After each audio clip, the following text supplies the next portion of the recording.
its best, mostly because they're all out there articulating a positive and hopeful message that is aspirational for the people of America, because every day we wake up realizing that person is in the White House, and the fact that we've got all these terrific leaders traveling the country and giving people hope, I think that is very, very important, and let's all make sure that we treat them with respect, welcome them all, make them feel very at home, and tell them if they're not the nominee, we still want them to come in the fall, because we still have to get rid of Chris Sununu. And we've got to re-elect Eugene, and Christopher and Custer, in our House and Senate majorities, and our county offices where we have them, and of course, over my dead body will Donald Trump get the New Hampshire 4 electoral college vote.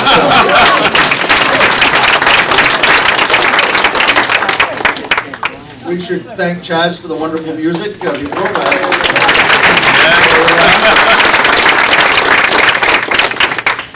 Just want to acknowledge a few of the folks that are here. The current state representatives: Pat Bushway from Hampton, Mike Edgar from Hampton, Jerry Ward, Portsmouth, Peter Somsis, Portsmouth, Dave Hughes from Portsmouth, Michael Cahill from Newmarket, Mark Vallone from Epping, Lisa Bunker from Exeter, Tom Lofton from Hampton, and the New Hampshire Democratic Party's favorite Rockingham County State Rep, Liz McConnell from Brentwood.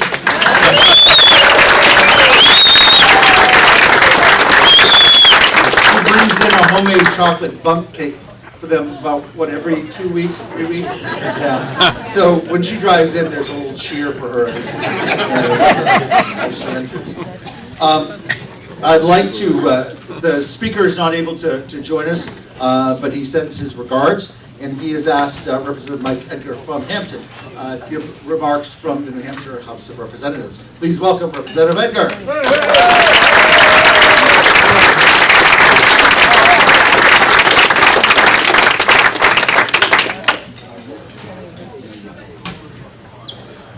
Well, good evening to you all.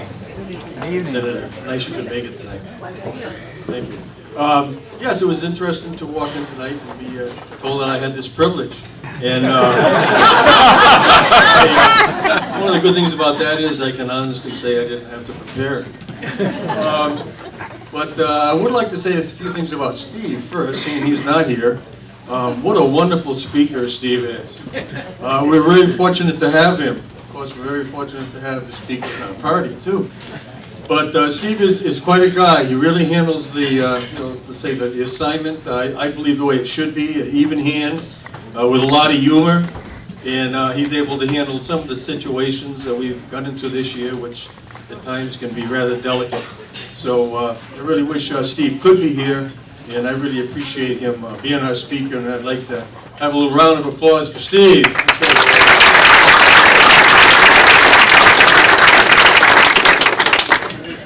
Well, I've only been in the House for a couple of terms now, but I'll tell you, this term is a lot better than the last one. It's rather amazing. I think as Democrats, we kind of got the use in a way to be in the minority, and we actually learned how to handle yourself correctly in that way. I don't believe the other party has learned that yet, and I hope they do before the session's over. But we do have a lot of things that we passed this year. But now, as a lot of you know, we've already had the crossover where all of our bills are going to the Senate and all the Senate bills are over with us.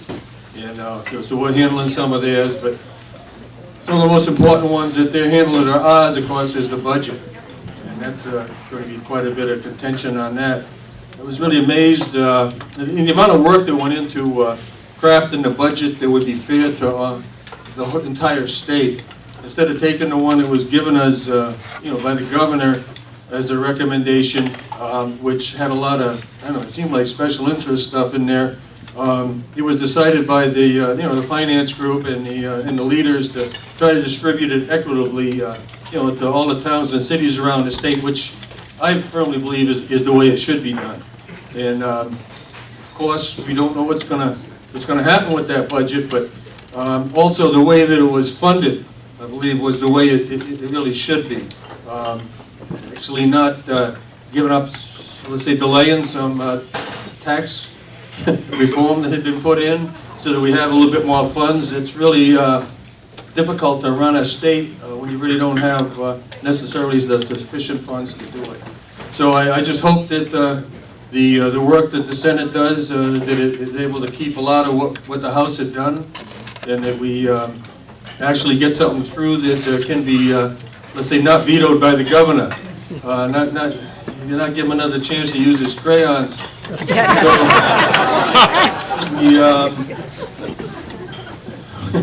we already have, this week we have coming up one of the big bills that the House did pass and the Senate passed this year was the repeal of the death penalty.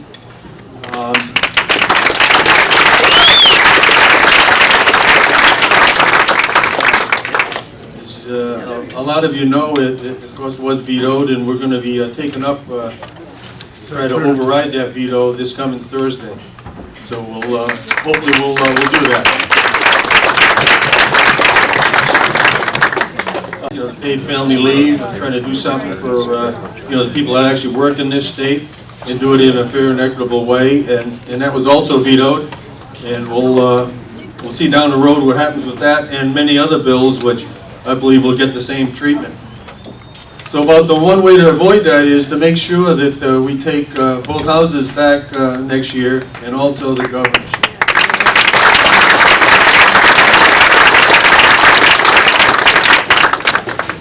It really has felt good, pass as much as we have on the House side, but you always wonder what's going to happen with it. And I hope that we're able to get as much of the good work that we've done all the way through the Senate and passed. But that's, unless somebody has some questions for me, I hope you don't, then I guess I'll turn it back to Ray. Thank you.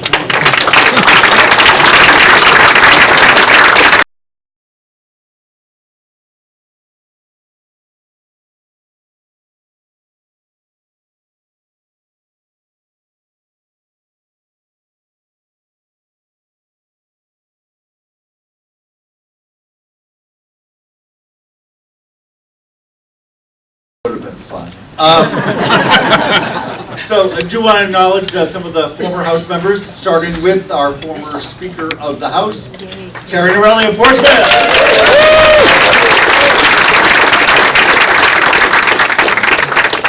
It's been 100 years since the Democratic State Chair can say former Speaker.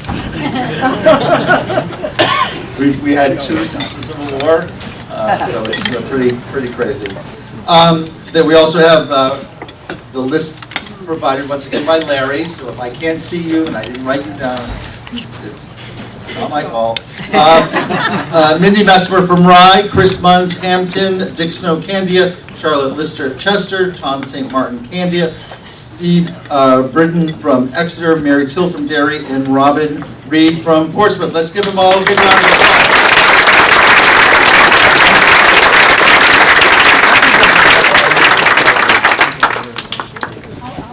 I also want to give greetings from the Senate President. I dropped her off at the airport in Manchester this morning. She is in D.C. at a conference, but she sends her regards. And the Senate President Pro Tem, who also happens to be the first Vice Chair of the State Party, is also off on State Party Association business for the next week. So they both send their regards. Before I introduce the phenomenal speaker just yet, I want to acknowledge that Bert Cohen is here, our former Senate Majority Leader. Where did Bert go? Bert, there we go.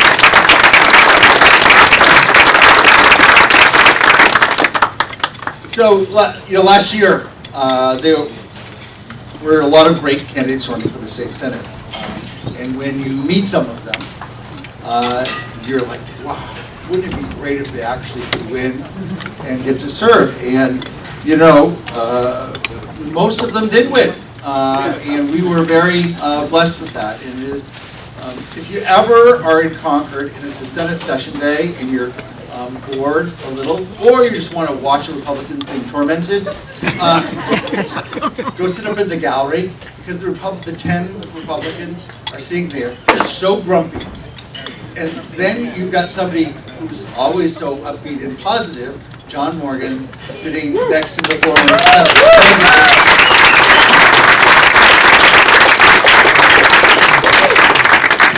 I noticed they didn't leave me a strawberry shortcake.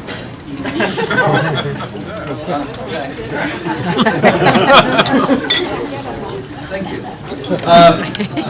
But it was great to sit there. The former Senate President slouched in his chair and looks like he's having a just absolutely miserable time. And there is John and all these other great members of the Senate really doing terrific work. So it's great fun. Because I don't believe any of them have smiled since election. In fact, the former Senate Majority Leader, Mr. Senator Bradley, still on his Twitter account lists himself as Senate Majority Leader. And that's never going to happen again. So we will be sure of that. So the idea that we have people that are being elected to office that we can see, unlike the Republicans. I mean, who do you look at? You see a Republican going, you know, in 10 years, they'd be a good governor or a good senator. None of them. None of them would be a good anything.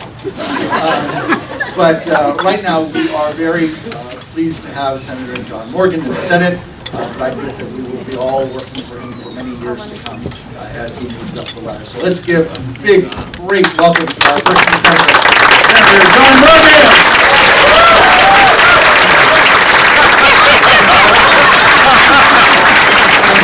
My favorite Senator, John Morgan!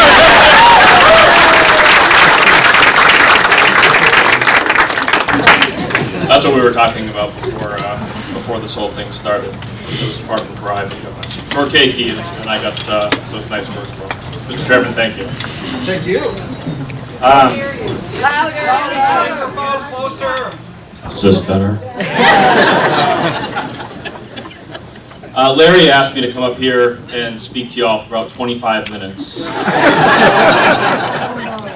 And I'm not going to let him down. As you can see, I have plenty of material to work with. But I'm honored to be representing the State Senate up here. And a couple of the messages that we wanted to share with you were in regards to what we call our Granted Opportunities Plan. This is something that we set forth when we all got together the first time after Election Day. We're really proud to be able to tell you tonight about some of the amazing successes that we've had. But I want to emphasize one really important point. We have this razor-thin majority in the State Senate. I won by 106 votes. It is because of the work of every single person in this room, your time, your energy, and your effort that got us that majority. So thank you all. Please give yourself a hand.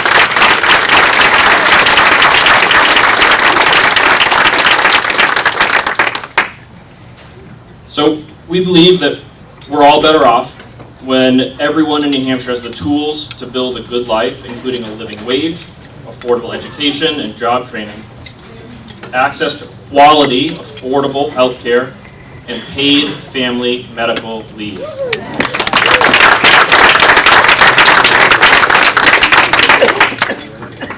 And I can tell you some personal stories about why this is so important, but the thing is, with paid family leave, we all have those personal stories about how no one should have to choose between financial security and caring for a loved one in those times of need. And that's why I'm proud to tell you that the Senate and the House passed paid family leave, our SB 1. But the governor decided to go ahead and veto that one. That's not going to happen again. We're all going to work together to make sure that, that we pass paid family leave again, and we get it through the governor's office. SB 2 is workforce development. Senator Kavanaugh's bill will help attract, retain, and retrain workers and match them with businesses that need them. When we have 2.5% unemployment rate and things are seemingly great, businesses are clamoring for new workers. We have 10,000 unfilled jobs in the state, so we can't grow our businesses any further than we have right now. We need these types of bills. My bill, the thing that I'm most proud about, and thank you all for giving me the opportunity to work on this, is the DCYF staffing bill. SB 6.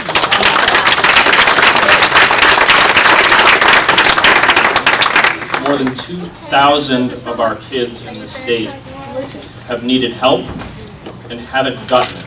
And they were swept under the rug. We have seen this happen over about a decade. It's been awful. As a father of 3 little boys, it's something that really hit personally to me. So we're going to hire 77 new DCYF staffers, and we are going to get this signed by the governor. He told us this week.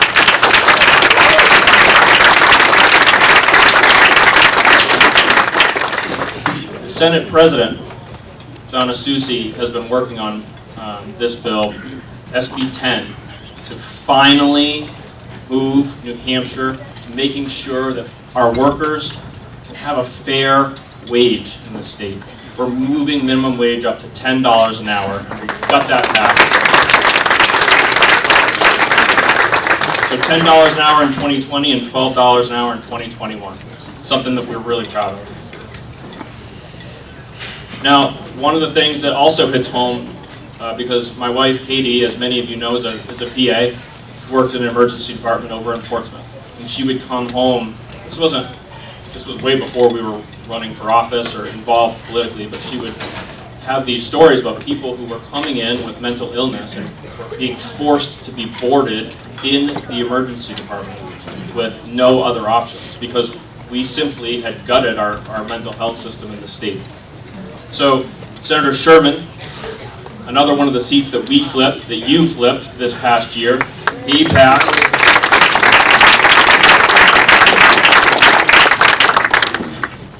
SB 11, emergency room boarding. So it's going to bolster reimbursement rates. It's going to allocate funds to raise voluntary inpatient admission rates to create additional community-based inpatient beds. And it's going to allocate funds to physically expand, create capacity for DRFs, those beds.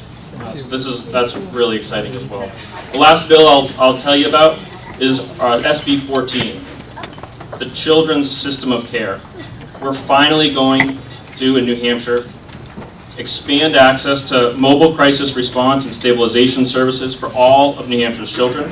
Mobile crisis response and stabilization services will provide acute mental health, crisis stabilization, and psychiatric assessment services to children where and when they need them. We're finally doing this. It's been too long, but we're proud to say it's about that. So these are just some of the early bills that we did right off the bat. Tonight when you go home, I challenge you to go home and look at what the Republicans did when they had the majority in the state Senate. Their SB 1 and SB 2, union busting and making sure that we can do everything we can to eliminate the concealed permit requirement in the face of what is happening in our country right now. That's what they did, versus what all of the priorities are that we just shared with you.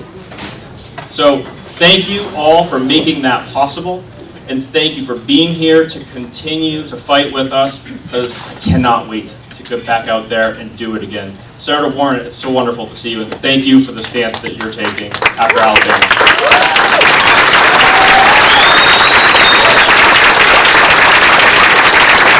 And we also were very excited with a lot of the House members' victories. I remember when Tom Loughlin, now about this time, 2 years ago, told me he was running for the House, and I was thinking, okay, good luck. But he went out there and actually did the door-to-door and did the work. And now he is doing some phenomenal job in the legislature. So, Representative Tom Loughlin.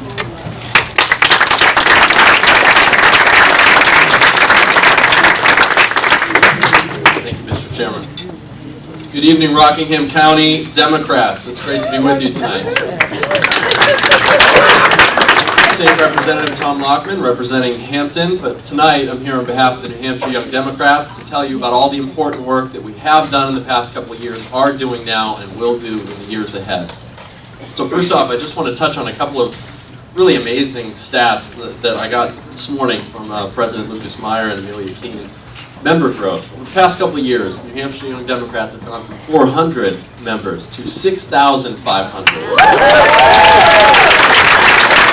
They have fundraised $240,000 this cycle, 2 full-time staffers, 5 paid campus interns, 7,000 activists trained, 248 events hosted, 13,000 actions taken to hold elected leaders accountable, 12 community and campus chapters. It's an outstanding organization. So to drive home how important that is, I want to share a story with you. A couple of months before election, I was invited to the Governor's Millennial Advisory Council. It was in Dover, and they were inviting young professionals from the area. I don't think, 1, they knew I was running for office, and 2, that I was a Democrat, but I went, and had a lot to say. The folks who showed up, there were other people not on the council, but came to give input from the community. There were so many great ideas and opportunities discussed, and solutions. Inevitably, though, we'd all come to the same roadblock, that in order to make meaningful change, it was going to require investments, public policy changes at the local and state level, and we knew what that was going to take. It was going to take young people to vote at levels we'd never seen before. It was going to take young people to run for office, win, and then lead on those issues. And so I'd be lying if I said there wasn't a bit of discouragement around the table. And I didn't want to make matters worse, but I had to say it. I said, you know that right now, the governor, the sponsor of this advisory committee, is about to sign a piece of legislation that makes it harder for college students to vote, increasing the barriers to making this meaningful change happen. So, fast forward, a couple months later, it's election night, and I was very excited to find out that my own bid was successful, but I was much more excited to learn, scrolling through Twitter and flipping the channels in the news, to find out that young people were winning all over the state. In all, in the House, 32 young Democrats were elected to the House.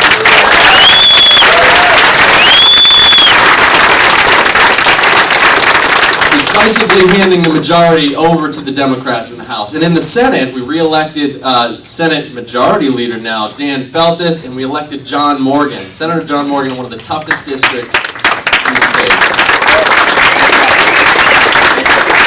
And not for nothing, but we flipped the Executive Council too, which meant that all these things, which were aspirational and perhaps down the road a piece, we could do them right now. And we began to connect on Facebook and Twitter with our colleagues in the House and say, we need to get together. We need to make things happen. We formed a caucus. We eat lunch together every day when we go to Concord. And we support each other's bills. And right now we are supporting a number of things: restoring voting rights, independent redistricting, supporting public education, renewable energy. We put forward a bill that addresses the opioid crisis by making sure that nobody who is prescribed an opioid doesn't know it, by a sticker on the cap that simply says it is an opioid, and that nobody accidentally relapses by taking a prescription that contains an opioid because they didn't know it. Thank you. We're removing barriers to public service by allowing campaign funds to be used for child care. We put forward a bill that forms a study committee that looks at the challenges of employed persons serving in the legislature and make sure we put forward recommendations to make it easier to serve if you have children or a full-time job. The last thing I want to close with is the great opportunity ahead, the great challenge ahead, which is, we all know that unemployment, as low as it is right now in New Hampshire, it's difficult to fill job openings when they come open. Small business owners, large business owners alike have this challenge. We have a very shallow labor pool in New Hampshire, and we know that we're the second oldest population in the country. What not many people know is that it's about to get a lot worse. We're rapidly aging, and all those challenges, the largest segment of our population is about to retire out of the workforce. And we don't have the youth to fill those shoes. So how are we going to do it? We have to have the most compelling value proposition in the region to retain our young people and to attract young professionals and working families. And we're not going to do it with a Republican governor that vetoes paid family medical leave so young parents can't care for their newborns in the first few weeks of life and have to rush their children, their newborns, into daycare facilities before they're even vaccinated. We're not going to do it that way. And we're not going to do it by gutting public schools of funds, which was every idea that Republicans had last session revolved around gutting public schools of funds. We have some of the best schools in the country in Rockingham County. Best public schools in the country. Republicans wanted to fix that.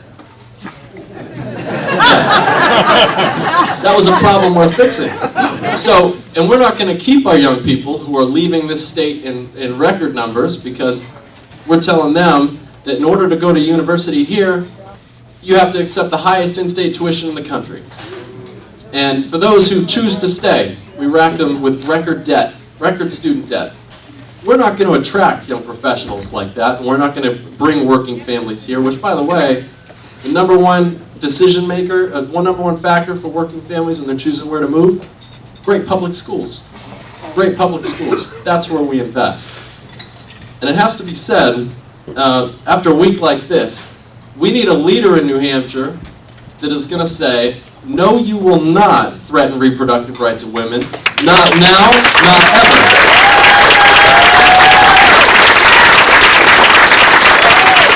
So on behalf of the New Hampshire Young Democrats, we're very happy to be, and let me just pay homage to the great leadership of Lucas Meyer, the president, Amelia Keene, executive director, and Shay Weldon, the organizing director, an amazing leadership team with an amazing supporting cast. We're going to help make sure the future is bright and the future is blue. Thank you.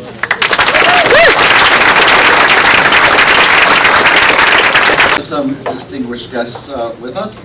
Former Ambassador Jim Smith is with us. Let's give him a big round of applause. Tony Wensing, the select person in Newmarket. Kate Michaels, select person in Newton. Nancy Belanger, former select person Exeter. And Diane Chartrand, former select person Exeter. Molly Cowan, current town councilor or select person. I'm not sure what title. Yep, and Josh Jetton, the Portsmouth City Councilor. Let's give them all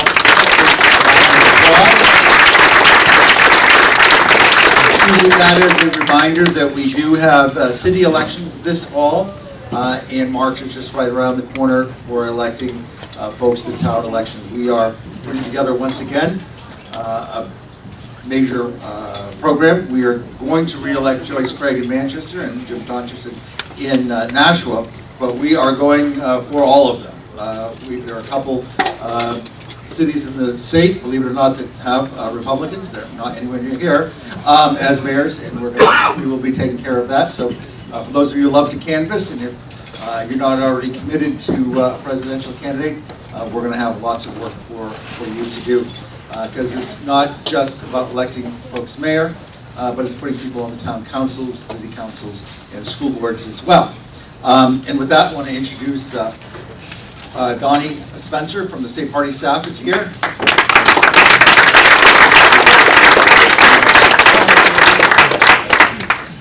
We have lots of representatives from the various presidential campaigns, but I can't see all of your faces, so if you could all just stand up if you're representing a presidential candidate.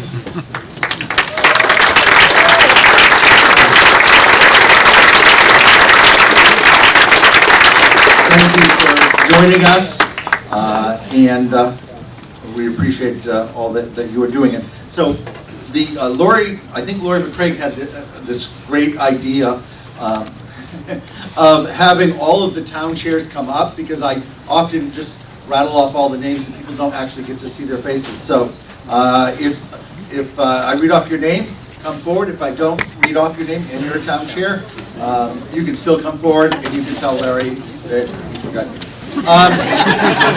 Janet Breslin Smith from Salem, Lori McCraig Portsmouth, Chris Buns Hampton, Kate Delfino Atkinson, Dick Snow Candia. I don't see people getting up coming towards me. Eric Turner from Brentwood, Michael Cahill of Newmarket, Jackie Wood Auburn, Mark Malone Epping, Christy St. Laurent Windham, Heidi Hansen from Stratham, Phyllis McKay from Mackey from Newfields, Brenda Koldak from Southampton, Susan Peterson from Newton. Are you all up here? Are you coming up here? And on behalf of all of us.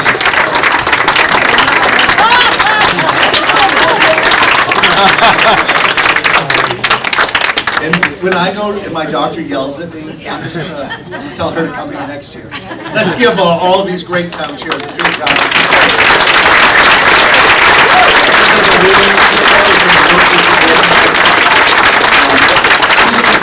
allow me to go around the country to brag that we have the best local organized Democratic Party in the entire country, and it's really up to all these town chairs that lead the efforts. We lead from the bottom up here in New Hampshire, and we make sure that the grassroots have the tools that they have to win. So let's give them a big round of applause.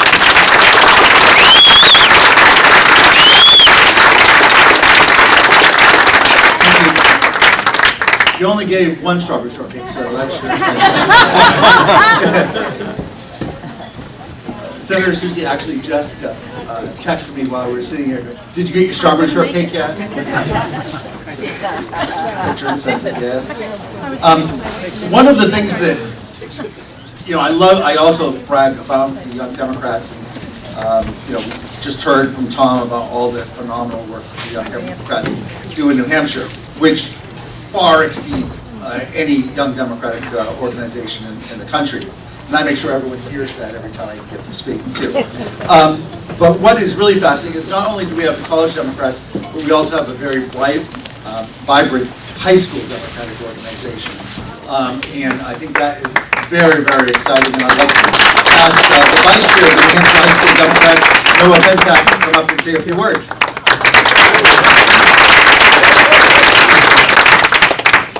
Hello, everybody. First of all, I'd just like to thank Larry Drake and the Rockingham County Democrats for inviting me up here, inviting me to come to the dinner. So, very excited about that. I'm very proud to represent the New Hampshire High School Democrats. It's always very exciting for me to come to these events and meet people and hear about the different things that people in the state are doing and not in the state. I absolutely feel like volunteering and coming to events like this has become part of my education, out of the classroom, and so that's very exciting. And I appreciate that that's an element that's very unique to New Hampshire. I think that I probably wouldn't have many of the opportunities that I do have if I didn't live here in New Hampshire. So after being elected vice chair, my goal for this year is to encourage other high school students in the state to seize that opportunity and become more involved, as to an extent only New Hampshire students can do. So, I know that I'm not the only teenager who's interested in politics and ready to become politically active, politically aware, we've seen students this year engage on a whole variety of issues, right? All of the activism surrounding gun violence and climate change and net neutrality, and as I'm sure you all know, young people are a demographic that Democrats can absolutely win. Just the other day, just this week, I was reading a report done by Tufts that said that last year Democrats won, or Democratic House candidates won the 18 to 29 age demographic by a 35% margin.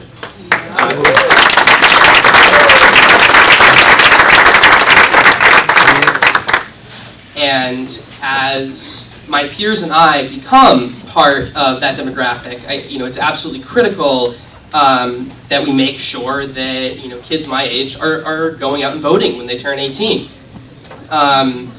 And not only that they're voting, but that there's an interest and a passion for politics and local politics specifically.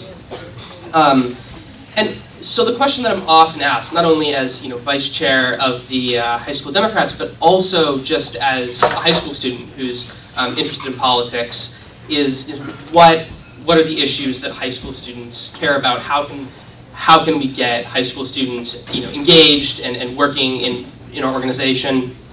And of course, every individual is different, so there's no one answer. But I think that there's a general theme, right? And that is that students want to live in safe communities. We want to lead fulfilling and financially successful careers. We want to live in a just and equitable and sustainable society. And we see these acts of terrorism taking place against schools across the country, and we see our own perception of our safety at the schools that we go to every day is altered.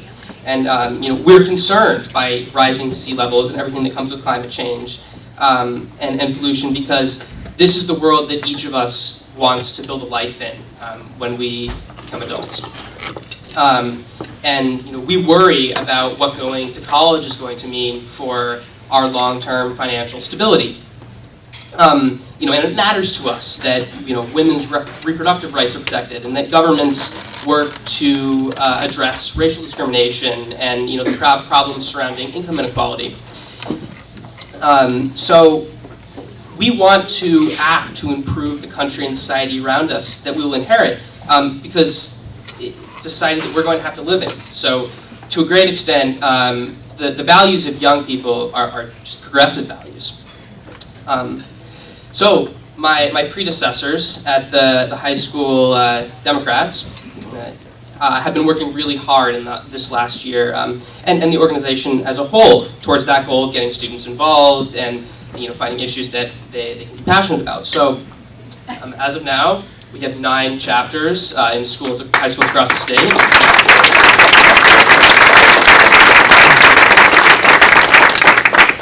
And of course, we're actively looking to increase that number. We've been connecting students with opportunities for volunteering and internships, and we want to continue doing that and expand that as well. And we have begun doing meets with presidential candidates for high school students to also ask questions and be involved that way. So we're very excited about that. Yeah, and we absolutely want to schedule more of those. But overall, what our organization is looking to do, and I hope to involve many of you in this process, is just to get students involved, right? We obviously want to expand our chapters and our reach, but and for volunteering and these internships, and it's very important to us that we create not only students who are good citizens, but adults who are good citizens, as they grow older, and that civic education is important. So, thank you.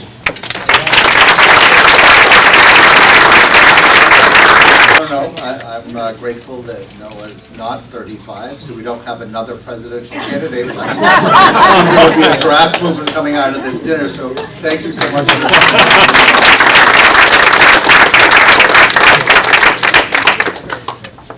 It is, as you know yourself, being active in the Democratic Party, we are so privileged and so honored to have all the grassroots activity that we have going on, phenomenal elected officials, and then also playing host to the First the Nation primary. All of us can remember election night 2008, the historic victory of Barack Obama. And Gene being the first person in 35 years to get elected to the U.S. Senate, being a Democratic person, getting elected to the U.S. Senate, and then re-electing both members of Congress and the majorities of the House and Senate. It was a fabulous time. And immediately, the Republicans tried to do everything they did to destroy the Obama administration. But there were always these voices of hope. And one of those voices we heard that very first spring was this woman from Massachusetts, Elizabeth Warren, who talked about the consumers. And it excited us that look at the leadership that we've got there. And when the Republicans blocked her from actually being able to implement her brilliant ideas and run this new agency, she did the most wonderful thing, and that she ran for the United States Senate in the state of Massachusetts and beat Scott Brown.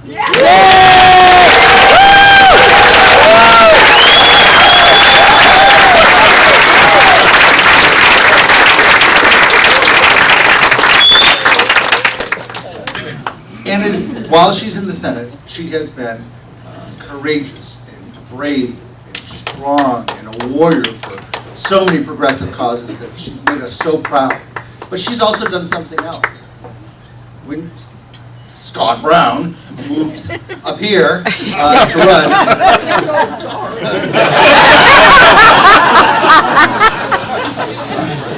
The only man in U.S. history to be defeated not once by a Democratic woman, but twice.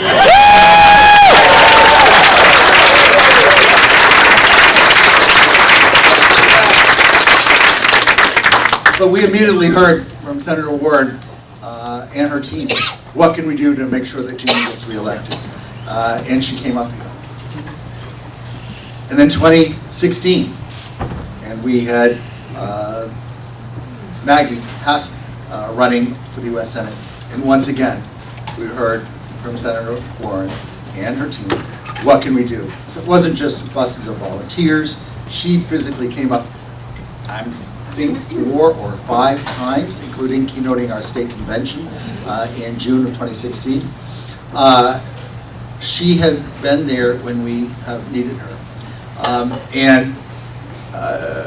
While she was running for re-election last year, she was extraordinarily helpful, raising money, sending up supporters, finding us terrific staff. We still thank you for the great staff that we were able to steal from you.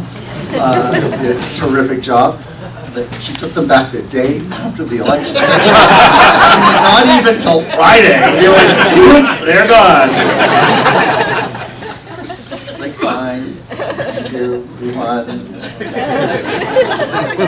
But the reality is, in every aspect of her life, she has fought for us, whether it is in the U.S. Senate or it's helping us with these great victories here in New Hampshire. If she is able to become President of the United States, she is somebody that we are going to be able to, we're going to be able to count on every single day, that she will be fighting for all of us. And that is something that is so exciting. And let's give a great New Hampshire welcome to Senator Elizabeth Warren.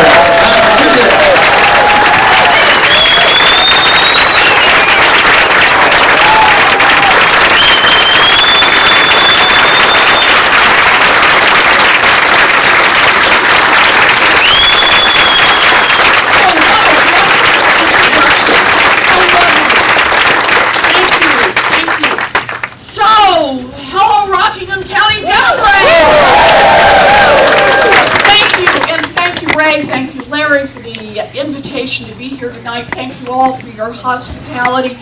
You know, Ray is right. I've been back and forth and a part of so many of your elections here that it really is like family.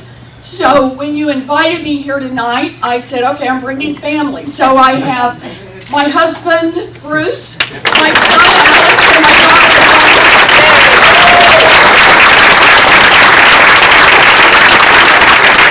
only Bailey has been left at home with his cousin, Obi, and they're trying out the new doggy door at Alex and Elise's house, but he will be in New Hampshire tomorrow, so that's what we all look forward to, you bet. So I just want to say, being here this particular week is a reminder about the importance of government and a reminder about the importance of party and why we are here tonight.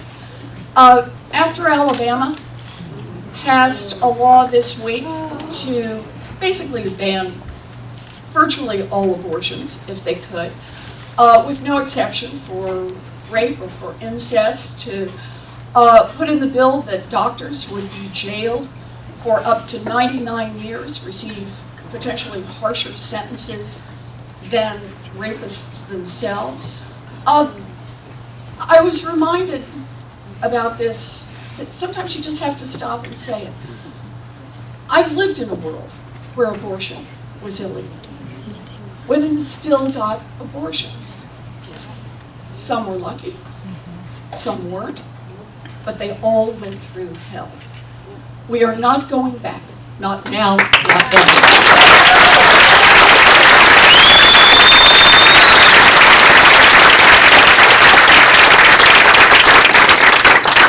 We have relied on Roe versus Wade, and we have relied on an independent judiciary to protect us for years. We have fought defense against one state legislature after another. And my view on this now is enough. It is time for us to fight back. And not just fight back defensively, but also to push forward. We need to pass a federal law to put all of the protections of Roe versus Wade in the federal law for every woman across this country.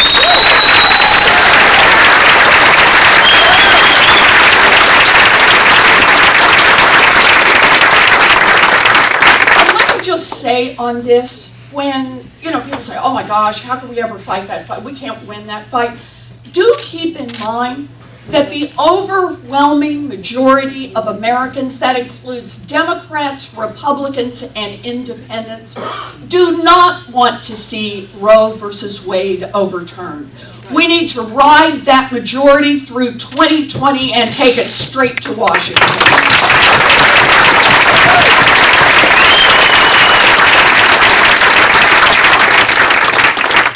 And for me, it sort of frames the whole question about 2020, the question about democracy, the fundamental question about who government works for, who's really the one calling the shots in Washington. And here's how I see so much of what's happening right now. We have a government that works great, works fabulously for those at the top, works great for those with connections. It's just not working for anyone else. I think the central issue in this election as we go forward in 2020, who are we going to build opportunity for? We're just going to build opportunity for people who are already born into privilege? Or are we going to build opportunity for everyone else in America? As Democrats, I think we know the answer. We're in this fight for opportunity for all of us.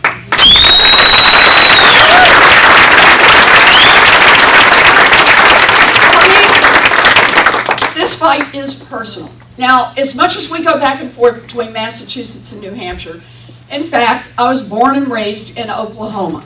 I have 3 much older brothers. They all went off and joined the military. I was the late in life baby, a surprise that came along. And I grew up in a family that didn't have much. We were what you called paycheck to paycheck when there was a paycheck. And there wasn't always a paycheck. My 3 brothers, their ticket was the military. One stayed career, stayed 5.5 years in Vietnam in combat. We were lucky to get him back. The second one, when he got out of the military, worked construction and was able to have a good union job that supported a family. They had 3 kids that they could support on a good construction job. And my third brother, David, he had this special spark, started a small business. When that one failed, started another one. Could not imagine America where he wasn't out there living by his wits every day. Me, I had a different dream. I wanted to be the same thing since I was in 2nd grade. I wanted to be a public school teacher. Can we hear it for America's public school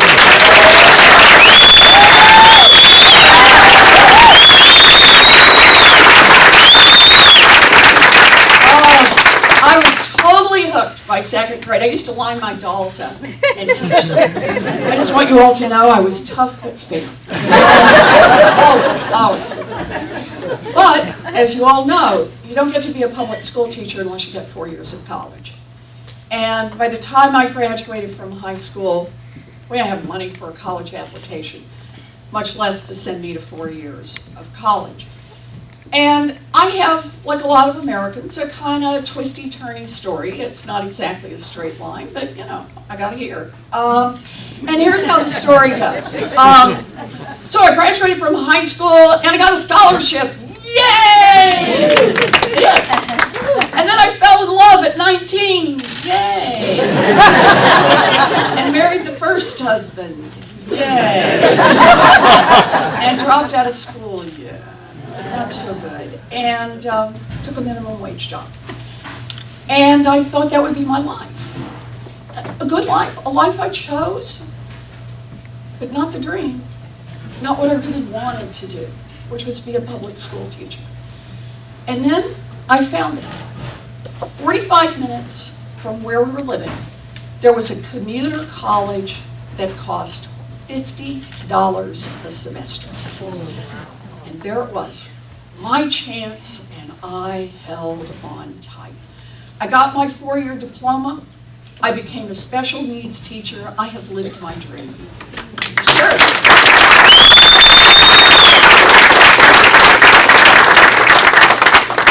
And from there, it was one door after another. You know, I would probably still be teaching special needs. I love that work. It was the work I was called to. But by the end of the first year, I was visibly pregnant. And back in the day, the principal did what principals did. He wished me luck, showed me the door, and hired someone else for the job. So I'm at home, I got a little baby, can't get a job, and I make this crazy decision to head off to law school. Found a public law school, $450 a semester. 3 years later, graduated from law school, also visibly pregnant. You will discover a pattern to this story. That's that guy over there. And ended up practicing law for 45 minutes. Yeah, it wasn't exactly my calling. And went right back to my first love, which was teaching. So here's how I see the world. My daddy ended up as a janitor. His baby daughter got a chance, an opportunity to be a public school teacher, an opportunity to be a college professor, an opportunity to be a United States Senator, and an opportunity to run for President of the United States of America.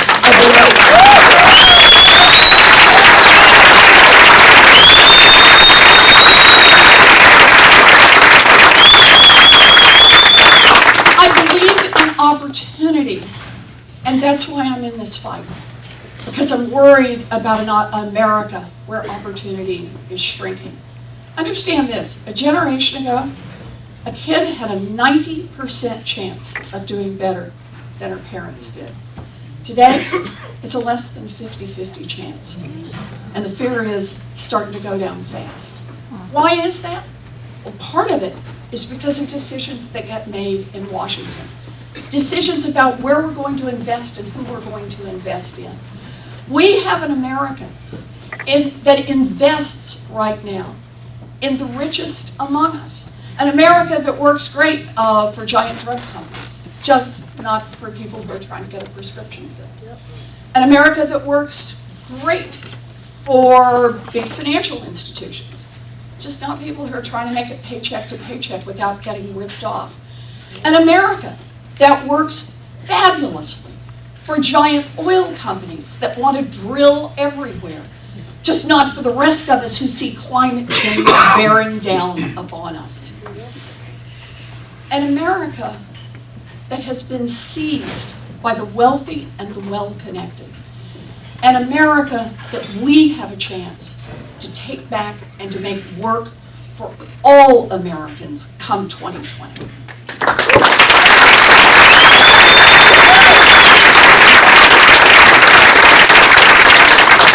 So I think of it this way, especially when I listen to Noah and I listen to Tom. I think of it this way. Kids today have dreams, right? Teachers, right? Want to be computer programmers, electricians, lots of dreams. But the difference is how their stories unfold today. You know, we tell our young people that some post-high school education is absolutely necessary now. You got to do it, whether it's technical school, 2-year college, or 4-year college. You've got to make that investment. But here is where the stories unfold very differently today than they did for me. That $50 a semester 4-year college, it's just gone. It doesn't exist out there. Many, many schools, but the price is now through the roof. In fact, I want to ask in here, how many people have student loan debt? Or love someone who has student loan debt? Oh, there we go, some more of us. Exactly right. Because this is what's happened in America. We've told kids 2 things simultaneously. Got to get some post-high school education, and good luck to you, you're on your own for how to pay for it. So if you're born into a family that can afford to write a check for your education, good for you, you're going to do fine. But if you're not, you're stuck. And understand today what being stuck is all about. I pulled the numbers specifically for New Hampshire, and I think Tom referred to them just a little bit when we were talking about this. Over the past 10 years in New Hampshire, student loan debt has more than doubled. Think about that. 3/4 of the students who graduate here in New Hampshire graduate with debt. So they start the great game of life behind the starting line. It costs more now to attend a 4-year public college in New Hampshire than anywhere else in the nation. And here in New Hampshire, families pay a bigger share of the cost of educating their students. So 20 years ago, here in New Hampshire, families covered about 65% of the cost of educating a kid, which I still got to say is high. By 2016, families in New Hampshire had to cover nearly 80% of the cost. It is the highest proportion in the entire United States. And can students work part-time to cover it? My tuition can be covered by a part-time waitressing job and leave plenty of money after that to pay for books or any other expenses. Today's kids get hit by a 1-2 punch, and that is a low minimum wage and a high cost of education.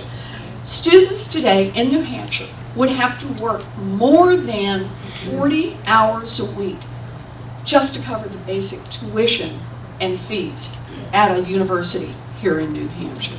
And for students of color, the story is even worse. In New Hampshire, the cost of college is half the median income of an African American family in this state. Black students are more likely to borrow money to go to school, borrow more money while they're in school, and have a harder time paying for money when they come out on the other side. Now, I recognize this is a tough story, but we have to hit it head on. Higher education in America right now is just loaded with one trap after another for young people who are just trying to invest in themselves, get an education, and start a life. People are stuck. They can't afford to get an education, and they can't afford not to get an education. And just to give you a little look at this, it's 45 million Americans across the country who are dealing with $1.5 trillion of student loan debt. And that student loan debt burden, because the interest is so high, because the fees are so much, because people stumble and can't always pay it, the student loan debt burden in America is now growing at $100 billion a year. Whether you have debt or not, you should care about this. It's holding back our economy. It's holding back our country.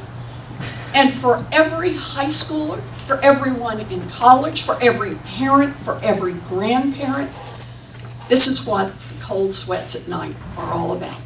How you're going to get an education and how are you going to pay for it. America, our government, has not been on the side of young people for over a generation. But come 2020, we have a chance to change that, and I got a plan for that.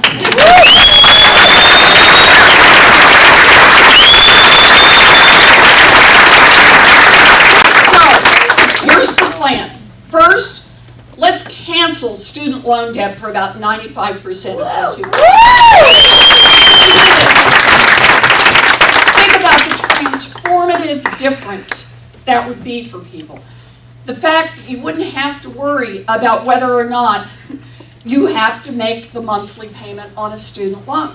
That means that young people may be able to start their own businesses, can start saving for a home, or just spend that money in the local economy. This would be an enormous difference individually and for all of us if young people were relieved of the student loan debt burden. Second part is make our public technical schools two-year colleges and four-year colleges tuition and fee free for all of our kids. That's the second part.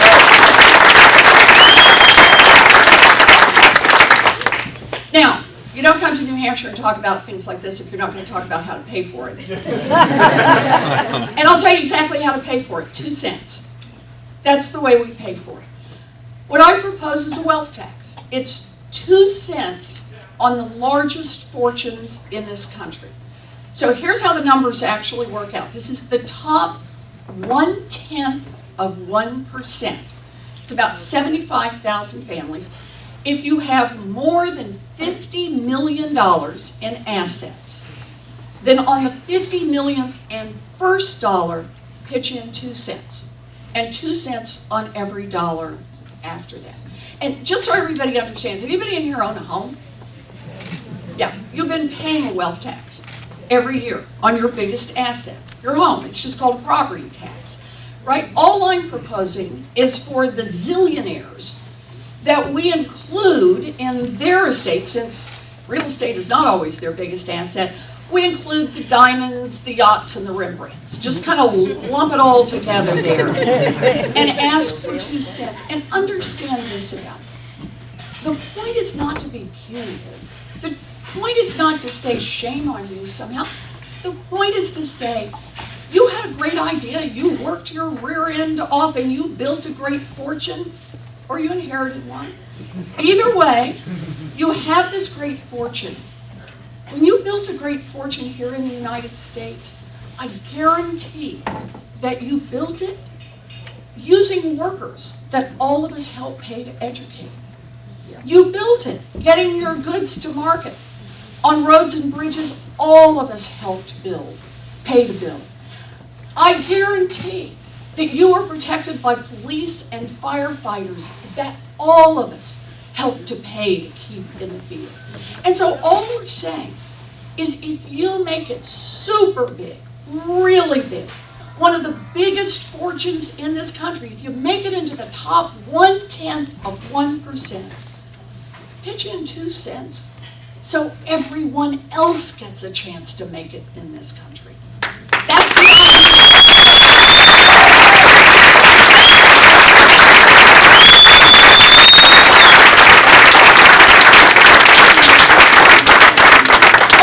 There's actually a little more to this. If they pay 2 cents, we get 2 cents through it. It's not just student loan cancellation that we can do. I just want you to know what else we can do. We can provide universal child care for every baby in this country age 0 to 5.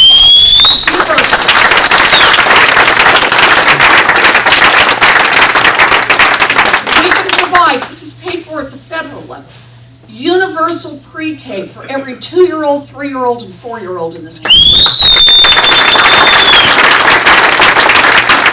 We can raise the wages of every child care worker and preschool teacher to a professional level that they have earned.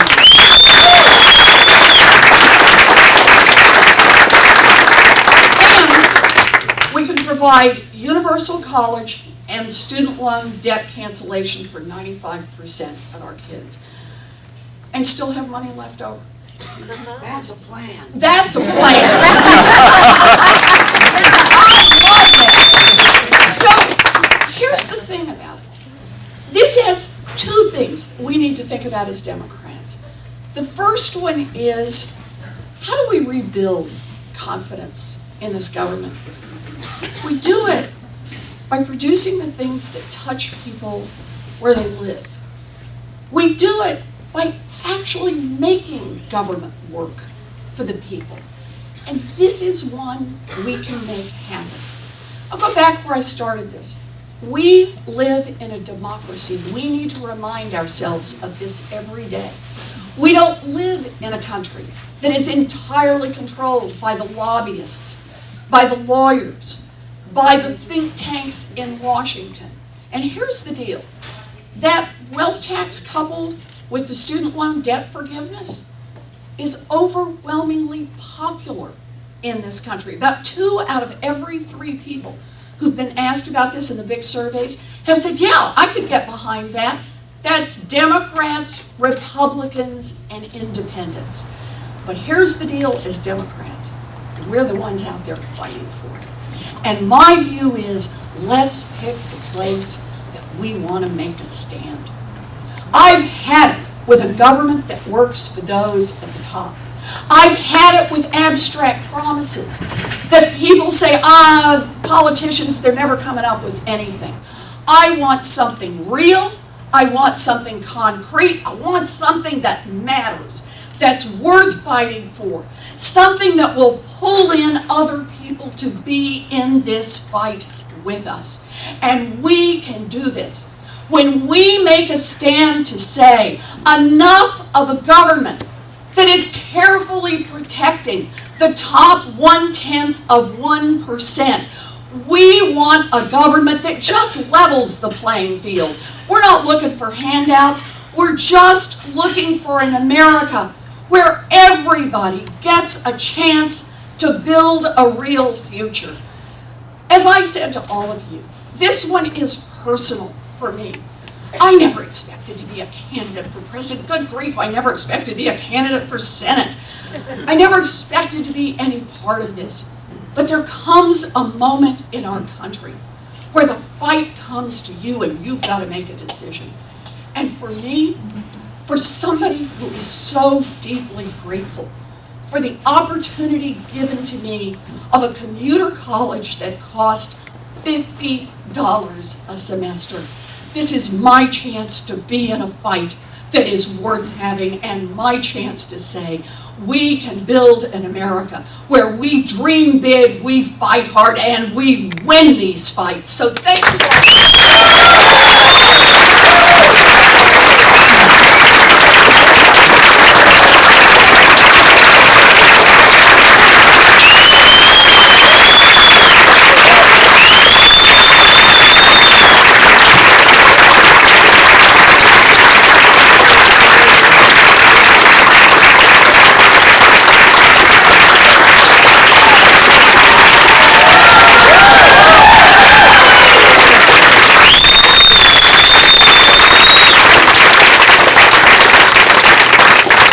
Thank you so much, Senator Warren, for coming up here and inspiring us. It was truly inspiring.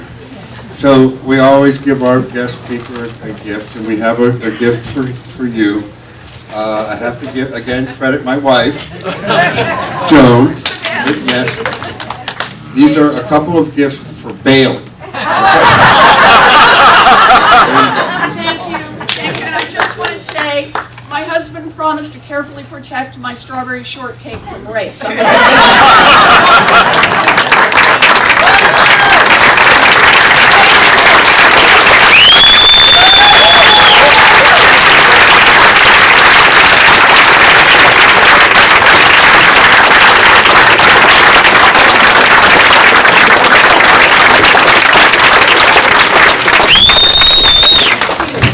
behind the scene. And so this year we are honoring two Democrats here in Rockingham County, Tom St. Martin of Candia and Nick Pangaro of Hampstead.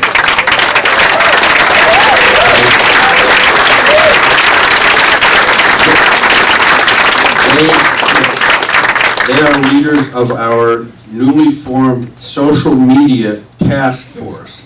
After Donald Trump was elected, we decided we needed to really step up our game, and so they have led our effort on the social media. So a lot of our town committees now have Facebook pages. We've done training, and we're really, I think, moving forward. We did a new thing. We did Facebook ads last November, and I think maybe it helped. You all remember, right, that we flipped 8 state rep seats and 2 state senate seats in Rockingham County. So without any further ado, let's give Tom St. Martin a big hand. Nick couldn't make it.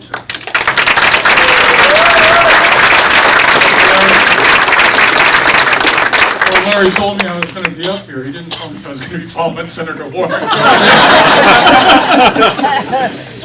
I got to admit, I found something interesting tonight, and very exciting. You said you were born in Oklahoma, I believe. My grandmother was born in Chakotah. My mother was born in Chakotah. Wow. I was born not far from there, but I'm not going to tell you what town it was because I don't want everybody breaking out into song.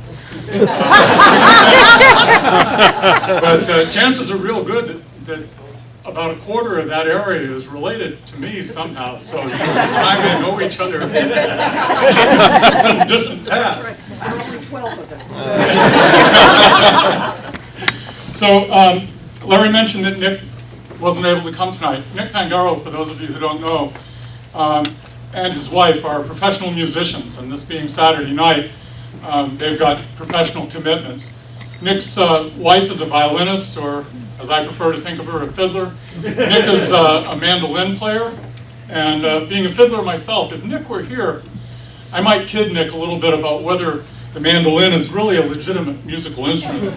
But since he's not here, I won't mention that. In all seriousness, if you like the traditional style of New England music, you really ought to make an effort to catch them sometime. I've been to see them several times, and not once have I been disappointed at all. Anyway, we were both surprised and a little overwhelmed at the notice of this award coming to us. It's certainly not something that we expected. A couple of years ago, Nick and I got together and we were just chatting after one of our meetings and thinking maybe we should come up with some ideas.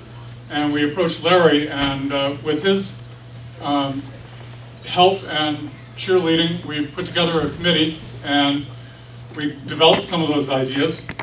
And I would like to really point out that while Nick and I are the winners of this award, there were actually about a dozen people involved in that early committee. And as committees go, sometimes people come and people go.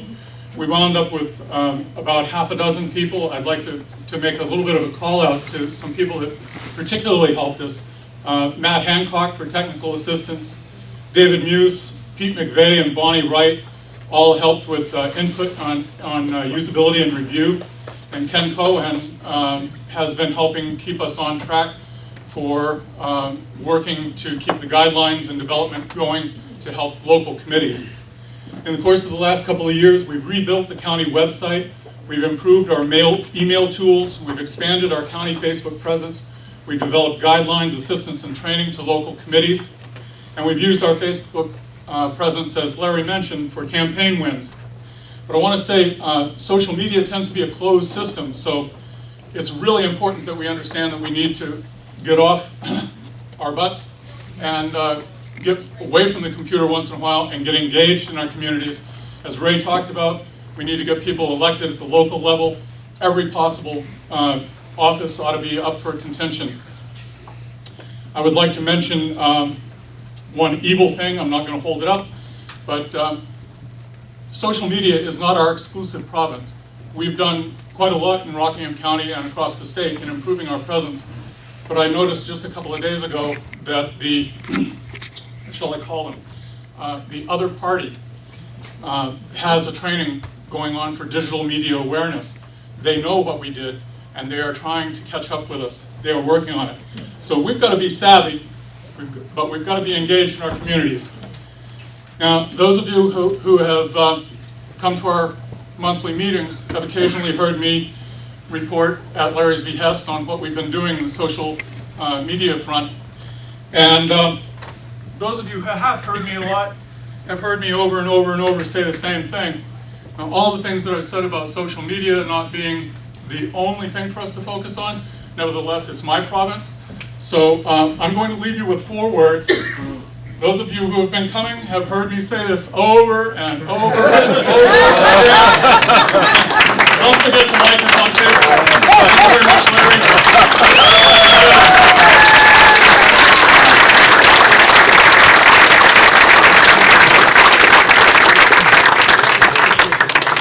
Get the award. These are the awards. Protect my props. You want to go back to the podium and we can do it formal? There we go. All right.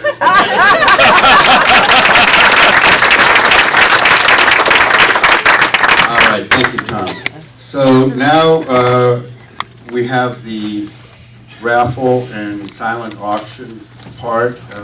Where's Jackie and where's